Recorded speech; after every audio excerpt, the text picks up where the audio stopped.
Have you ever felt adrift? Like you're just scrolling through life, watching everyone else post about their perfect family, their perfect career, their perfect purpose, and you're just here? That feeling, that deep loneliness, and the ache to be part of something bigger than yourself is one of the most human feelings there is. It's a void we all try to fill in some way. We look for community, for answers, for a story that makes sense of all the chaos. And it's that exact feeling, that profound vulnerability, that cult leaders are experts at finding. They don't just offer you a pamphlet, they offer you a family. They don't promise you a new religion, they promise you a new reality, a cosmic destiny waiting among the stars. They see your emptiness and offer to fill it with the entire universe. And the story of how they turn lonely people into devout followers is more terrifying than any alien invasion, because the invasion isn't coming from the sky, it's coming from inside. To understand how someone ends up in an alien cult, you have to realize the promise they're offered is never, "Hey, want to join our weird UFO club?" It's always an answer to a painful question. The world feels broken, unjust, chaotic. And right when that feeling hits the hardest, a voice cuts through the noise. It's calm. It's intelligent. It doesn't sound crazy at all. In fact, it sounds like the only sane thing you've heard in years. Look at the story of Heaven's Gate. Before it was a chilling headline, it started with a seductive idea from two people, Marshall Applewhite and Bonnie Nettles. In the early 1970s, they started telling people that humanity was about to be recycled. In their eyes, the planet was a garden choked with weeds, corruption, lies, materialism. A cosmic gardener was about to wipe the slate clean. But they said there was an escape hatch, not just to a safe place, but to a higher state of being they called the evolutionary level above human, or the next level. This wasn't some metaphor. They claimed to be extraterrestrial emissaries, here to guide a chosen few to a literal spaceship that would take them to a physical heaven in the stars. A world without gender, without suffering, without death. Just think about how powerful that promise is. It's not just about finding meaning. It's about graduating from the flawed, messy, painful human condition. They'd travel the country, putting up posters for meetings with titles like UFOs, why they're here, who's on them, and when they're coming back. Their pitch was aimed right at the disillusioned. They looked for people who felt like strangers in their own lives, spiritual seekers, idealists, people who had tried other religions or communes and left feeling empty. These weren't dumb people. Many were educated and deeply thoughtful, but they all shared a feeling of being out of place in the modern world. The 1970s, like today, was a time of social upheaval and political distrust. Applewhite and Nettles gave them an explanation for the chaos and a real proactive solution.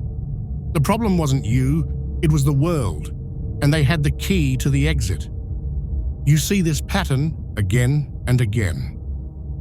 The Raelian movement, founded around the same time by a French journalist, teaches that all life on Earth was scientifically created by an advanced alien species called the Elohim. All the prophets, Jesus, Buddha, Muhammad, were just messengers sent by these same aliens. The promise here is that humanity isn't an accident. We have divine parents, and our creators are waiting to welcome us home, if we're ready. The Ethereal Society, started in the 1950s, goes even further. They claim to be in direct contact with cosmic masters, godlike aliens from Venus and Saturn who are helping humanity prevent disasters. If you join, you're not just a believer, you're an active participant in saving the world. You can join Operation Prayer Power, channeling spiritual energy into special batteries to be released during a crisis. You're no longer a helpless bystander. You're a cosmic warrior. The promise is always a version of the same thing. You are special. The world is broken, but we have the secret knowledge, the higher truth, delivered from the stars. With us, you will find your true purpose and your real family.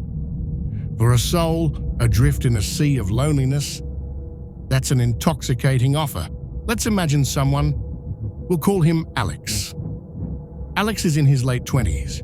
He's smart, has a decent job, but feels a gnawing emptiness. He scrolls social media and sees engagements, baby announcements, promotions. His own life just feels grey.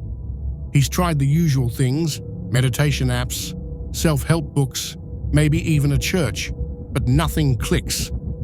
The world just seems loud and hollow. One day he finds a lecture or a website. The people speaking are calm and they talk about the universe in a way he's never heard. They talk about a higher purpose, a plan for humanity, a way to move beyond the petty drama of earthly life.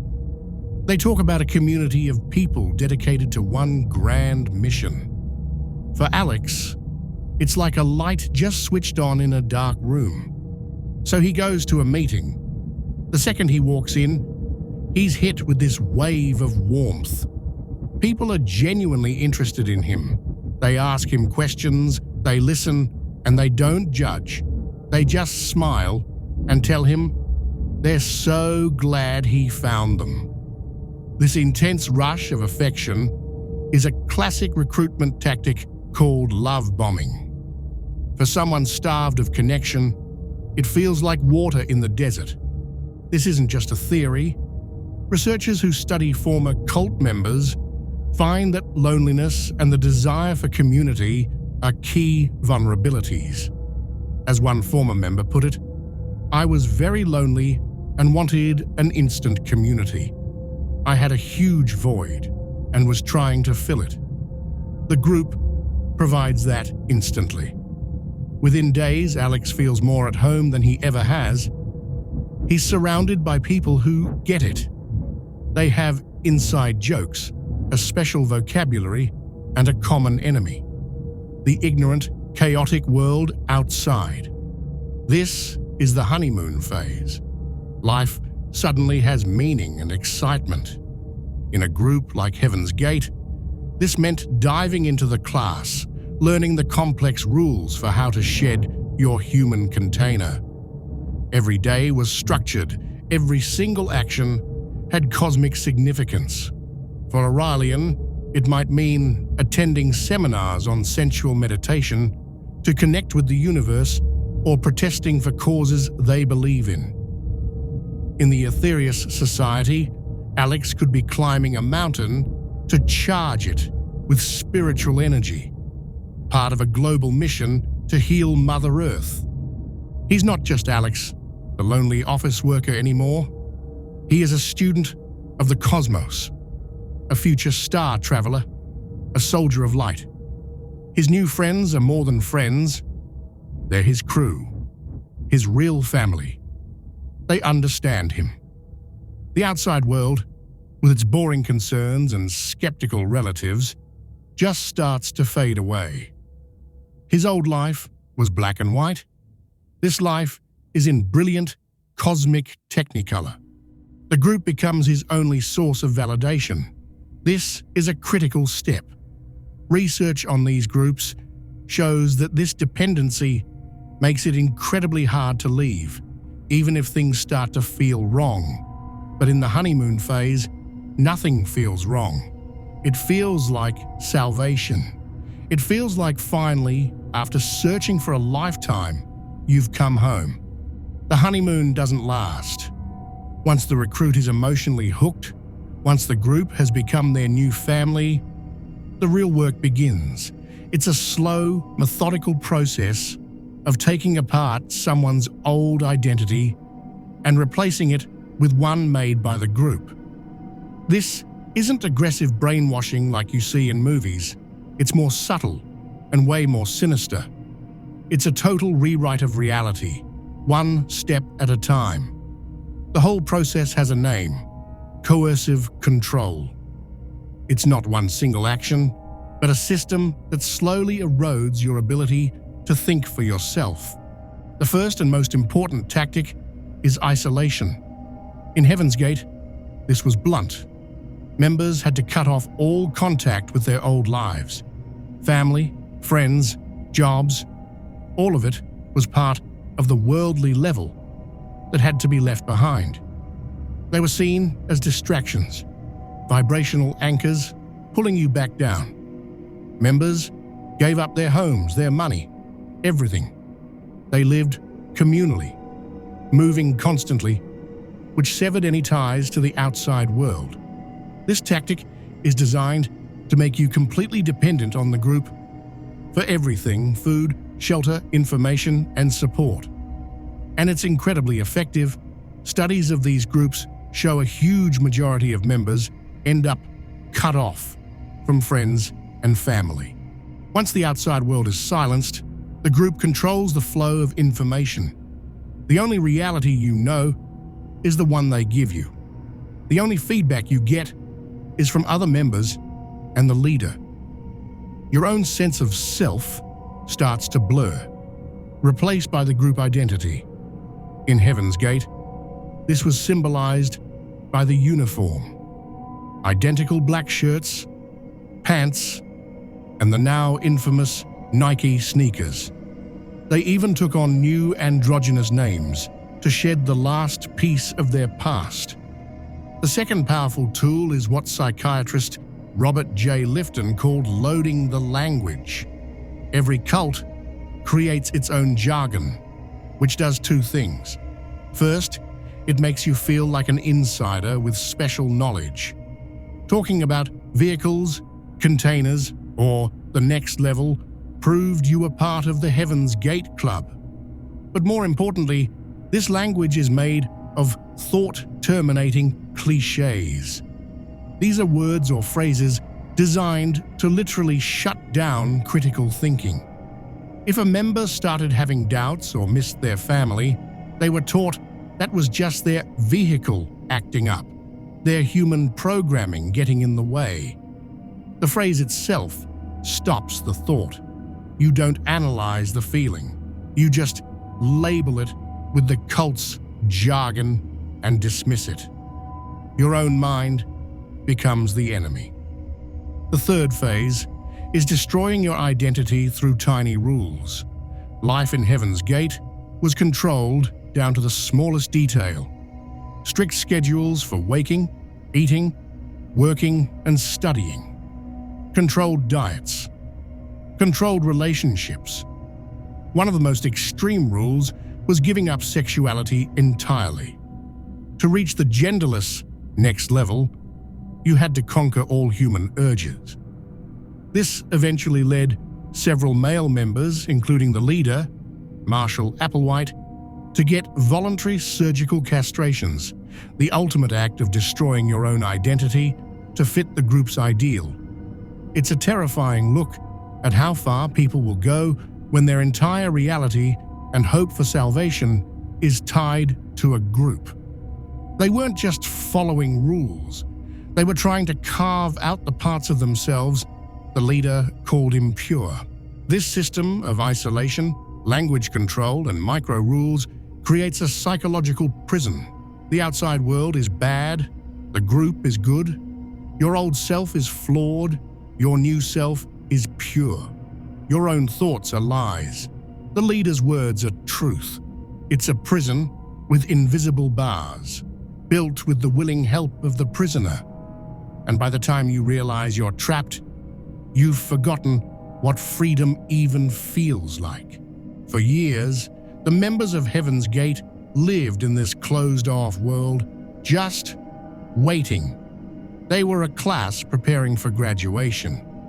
They believed their teachers Ty and Doe, Bonnie and Marshall, would tell them when it was time to go. But in 1985, their belief system was shattered. Bonnie Nettles died of cancer. For a group that believed they would physically ascend into space, the death of one of their alien leaders was a huge problem. Applewhite, now the only leader, had to spin it. He convinced his followers that Nettles had just shed her physical vehicle early and was now waiting for them on the next level. This cemented the idea that the body was just a temporary shell. The departure didn't have to be a physical body lifting into a ship. It could just be a transition of consciousness. The body could and should be left behind. This set the stage for the end. In 1995, astronomers discovered the comet Hale-Bopp. As it got brighter and became a global spectacle, Applewhite saw it as a sign from above. This was it. This was the moment they had been preparing for. He announced that a spaceship, their ride to the next level, was hiding in the tail of the comet, invisible to Earth's primitive telescopes. This was the point of no return. Their abstract beliefs were now tied to a real, time-sensitive event. The pressure, which had been a low hum for years, was now screaming. The time to prepare was over. The time to graduate was now. What's so chilling about the end of Heaven's Gate is how calm and orderly it was. This wasn't a frenzy. It was a meticulously planned procedure. They bought a telescope to see the comet, and when they couldn't see the spaceship, they just concluded the government was covering it up. A conspiracy theory that only made them more certain. They updated their website with a final message in red letters. Red alert, Hale-Bopp brings closure to Heaven's Gate. Then they filmed their infamous exit videos. In them, member after member speaks to the camera with serene smiles and an eerie, peaceful certainty. They're cheerful, even cracking jokes. They talk about how excited they are to finally leave their containers and meet the Father. There is no fear in their eyes, only anticipation. They truly believed they were about to go on the ultimate journey, not that they were about to die. In late March of 1997, in a rented mansion in California, they put their plan into action. In shifts, over 3 days, 39 members drank a lethal mix of barbiturates and vodka in applesauce or pudding. After taking the poison, they lay down on their beds. As they lost consciousness, others would place a plastic bag over their head to ensure suffocation. Each member was found neatly dressed in their black uniform and Nike sneakers, with a purple shroud covering their face and torso. They even had their bags packed with a $5 bill and 3 quarters in their pockets for interplanetary tolls. It was the final logical step in a belief system that had completely replaced their reality. When the bodies were found, the world reacted with horror and ridicule. The media called them crazy cultists, brainwashed zombies who followed a lunatic. It's easier to see them as something else, as fundamentally different from us. Because if they weren't, if they were normal, intelligent people, then the story is infinitely more disturbing. It means the line between belief and delusion is terrifyingly thin. The tragedy of Heaven's Gate is the most extreme outcome, but the psychology behind it isn't unique. The desire for secret knowledge from a higher, non-human intelligence is a powerful and recurring theme. The Raelians are still actively campaigning for an embassy to welcome the Elohim, who they believe are expected to return, potentially by 2035, to share advanced technology and bring world peace. Their initiation ritual involves a guide supposedly sending a a new member's genetic code to the Elohim's computers for a potential future resurrection via cloning. The Aetherius Society continues to hold services to channel cosmic energy from an orbiting alien temple they believe protects the Earth. They offer spiritual healing and teach yoga to help you develop your own psychic powers to better work with the cosmic masters. In every case, the pattern is the same. A world in crisis is offered a secret solution from the stars. A charismatic leader is the only messenger. Followers are promised not just community, but a superior identity. You're no longer just a person. You're one of the chosen, one of the enlightened, a key player in a cosmic drama no one else gets. The alien element supercharges all of this, providing an authority that's outside of human history and can't be criticized. To question it just proves you're not evolved enough to understand it. So we come back to the original question. Why would a smart, rational person join an alien cult? The answer is heartbreakingly simple. They don't. They join a group of warm, welcoming people who seem to have the answers they've been searching for. They join a community that gives them purpose. They join a story that makes them the hero. The process is a slow, psychological pipeline. It starts with a basic human need, the desire to beat loneliness and find meaning in a world that feels like too much. A group offers a grand solution and unconditional acceptance through love bombing. Then, through coercive control, isolation, loaded language, and tiny rules, the group slowly takes apart their old identity and becomes their entire world. The alien story is the ultimate tool, providing an unquestionable authority and a purpose that is literally out of this world. The members of Heaven's Gate weren't foolish or weak. They were seekers who had explored all sorts of beliefs before finding the one that finally clicked. They were people who felt the world had failed them, and they found a leader who promised them a new one. Their terrifying end wasn't the result of stupidity.